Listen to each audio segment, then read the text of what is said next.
Water है, पानी है जो एक गिलास में, वो है तो गंगा जी ही, उसका दायरा कम है, उसकी रेशो कम है गंगा ही। वैसे ही सदगुरु इंसान की, आदमी के शरीर में आया है वो गंगा ही है, वो वही गोविंद ही है, वही परमात्मा ही, बस वो शरीर में पैक होकर के छोटी फॉर्म में हमारे पास आया गया। बच्चों इंजन ना चल,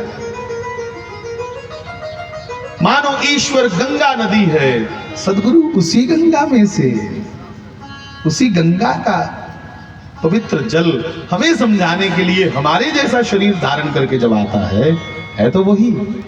और पुनः जब हमें समझा ले तो तुम गंगा जी का जल वही गिलास वाला पुनः नदी में डाल दो, फिर आखे हुए केड़ा गिलास वापस कटना, वही वाला जल वापस नहीं निकाल पाओगे। वो गंगा जल पुनः उसमें मिल करके विशाल गंगा का रूप बन जाएगा। ऐसे ही ये सद्गुरु लोग समाधि के द्वारा, अपनी सिद्ध अवस्था से समाधि स्थिति द्वारा अपने आप को पुनः उस गंगधार में मिला करके पुनः महासागर बन जाते, पुनः पर ब्रह्म परमात्मा बन जाते। सिर्फ थोड़ी देर ली या बंदी दी शक्ल बनाई आंदे, सानू तो रस्ते लांदे, फिर वापस चले। ये लोग अलग नहीं होते, ये बड़े स्पेशल लोग होते हैं। इनकी कार्य काम करने की शक्ति तो देखो यार। तो बंधुओं, पितामह भीष्म की चर्चा करके फिर हमारे श्री अश्वनी जी विश्वनाथ से पहुंचे हैं। और साहब का नाम क्या पूरा? आबिद बुखारी। आबिद बुखारी। वाह वाह, आबिद बुखारी साहब हमारे पहुंचे हैं। बड़े अच्छे तरीके से अपने पद का निर्वाह कर रहे हैं। बड़ी चर्चा सुनी इनकी भी कि ईमानदारी पे चलते हुए और शांति कैसे स्थापित हो उसका प्रयास रहता है।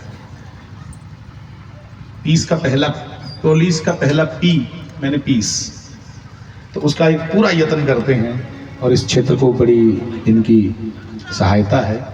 हमारे गौतम जी भी आए हैं अभी अभी, बहुत बहुत स्वागत है आप सबका। तो दो शब्द आप भी कहेंगे, हमारे अश्विनी जी भी। तो भैया चर्चा चल रही है, पितामह भीष्म ने पांडवों से कहा अब मुझे अकेला छोड़ो, मुझे और कृष्ण को बस।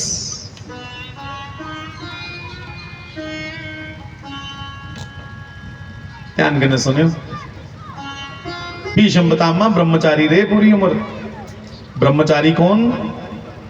जिसका आचरण ब्रह्म को प्राप्त करने के लिए हो, ब्रह्म को जानने के लिए हो, मालिक को जानने के लिए हो, वो ब्रह्मचारी। ब्रह्मचारी छड़ा उसी नहीं आखते जो ब्याह नहीं होया चल जी ब्रह्मचारी, ना ना ना, वो कहीं नहीं होया। जो उसकी रजा में राजी हो जाए साहब, वो ब्रह्मचारी। राजी है हम उसी में जिसमें तेरी रजा है। मंसूर को सूली पे चढ़ाया गया, और मंसूर को जब सूली पे चढ़ाया गया तो वो इतना मालिक को चाहने वाला था, इतना मालिक को चाहने वाला, अनल हक बोलता रहता था। उसने अपनी बहन को ही अपना मुर्शिद समझा, गुरु समझा। तो जब सूली पे चढ़ाने लगे तो उसने कहा जल्लाद को, जो फांसी देता है ना, वो बड़ा तगड़ा जो हटा कटा, हमने तो फिल्मों में देखा, सच्ची में तो देखा नहीं ना, भगवान दस है। तो वो जल्लाद को उसने कहा कि तुझे भी प्रणाम है भाई, हैं? तुझे भी सलाम है। क्यों? मैं तो मारने वाला हूं। उसने कहा तू मारने वाला बेशक है, आज मेरा मालिक इस रूप में आया है तो मैं इसी रूप में दर्शन करूंगा। तब मंसूर ने कहा कि राजी हैं हम उसी में जिसमें तेरी रजा है। उधर भी वाह वाह थी और इधर भी वाह वाह है।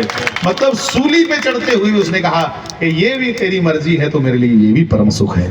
हमारे लिए वही सुख होना चाहिए जिसमें हमें भगवान रखे, हमें उसी में सुख समझना है।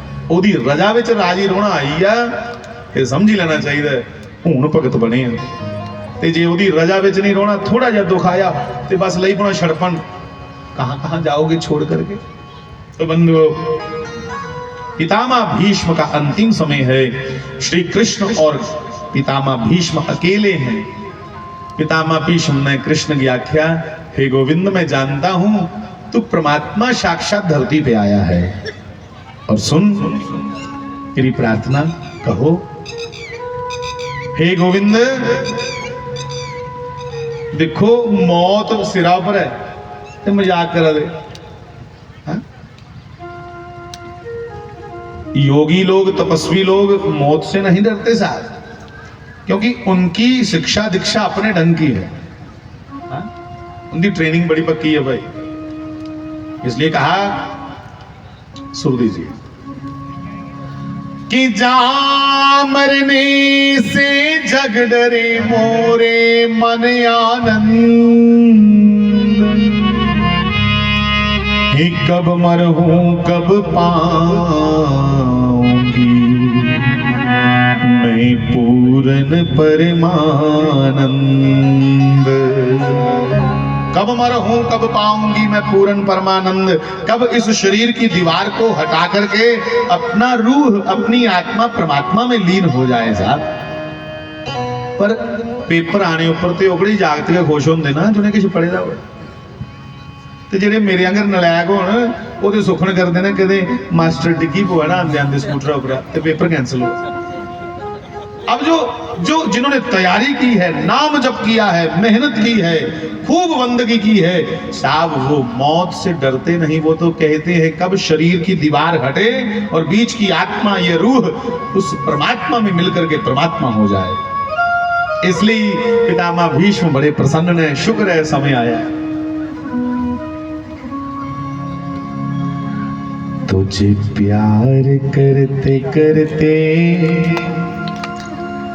मेरी उम्र बीत जाए। हे गोविंद, हे नारायण, तुम्हें प्रेम करते करते मेरी उम्र खत्म होने को है आज, बस मैं तेरा ही हो जाऊं। और मुझे